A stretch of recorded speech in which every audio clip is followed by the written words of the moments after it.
Your past doesn't define you. How you face it does. But here's the truth no one wants to admit. Most people aren't haunted by their past. They're haunted by those who keep bringing it back.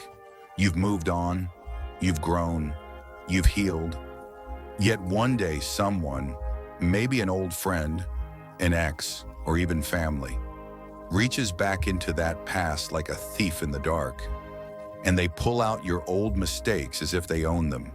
They smile and say, "Remember that? That's who you really are." In that moment, your chest tightens. Not because the past returned, but because someone is trying to use it against you. Part 1, the emotional trap. Your first instinct, you want to explain, defend, prove you've changed. But the more you justify, the deeper you fall into their trap. You hand them the power to control your emotions. And that's exactly what they want. Control. They don't care about your truth. They care about watching you lose your calm. Because anger is free entertainment for the small-minded. The Stoic, however, does not react. He observes. He breathes. He remembers. No one can shame you for a past you've already accepted. Part 2, Stoic response number 1. Yes, that happened.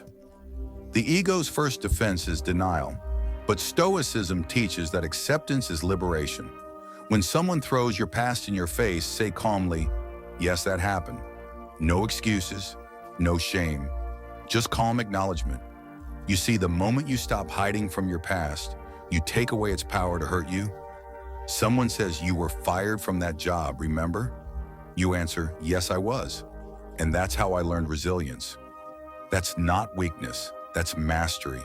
Seneca once wrote, "There is nothing more noble than standing before your own faults and saying, 'Yes, I did that, and I learned.'" When you own your story, no one can use it against you again. Part 3, Stoic response number 2. I've learned from it. This is where you turn pain into power.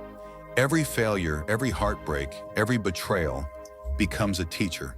They'll say, "You failed at your marriage. What do you know about love?" And you reply, "Because I failed, I learned what love isn't." They'll say, "You once struggled financially." You say, "Yes, and that's how I learned discipline." They'll say, "You were naive once." You answer, "Yes, and now I see clearly." Nelson Mandela once said, "I learned that true freedom begins within." Growth is not about perfection, it's about evolution, and every scar is proof of survival. Part 4, Stoic response number 3. Why are you bringing this up now? This question is the sword that cuts manipulation. No anger, no sarcasm, just calm curiosity. Because when you ask why, you shift the power back to yourself. They were expecting guilt, not awareness. They were ready to attack, not reflect. When you ask calmly, "Why are you bringing this up now?" they must confront their motives. If their intent was to hurt you, they crumble under their own reflection. Epictetus said, "The one who harms others is already in pain." People bring up your past because they can't face their present. Part 5, the power of silence and self-control. Silence is not weakness, it's the highest form of power. The one who angers you, conquers you. So don't give your peace away so easily.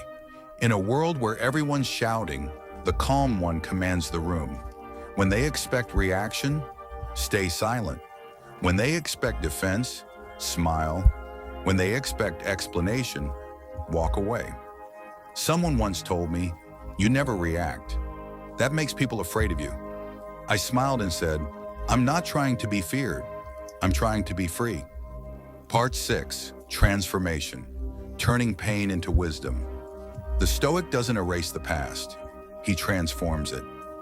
You were once weak, now you're wise. You were once naive, now you see. You were once broken, now you teach others how to rise. A man who once fell can now guide others through storms. A person who once lost everything can now teach the art of letting go.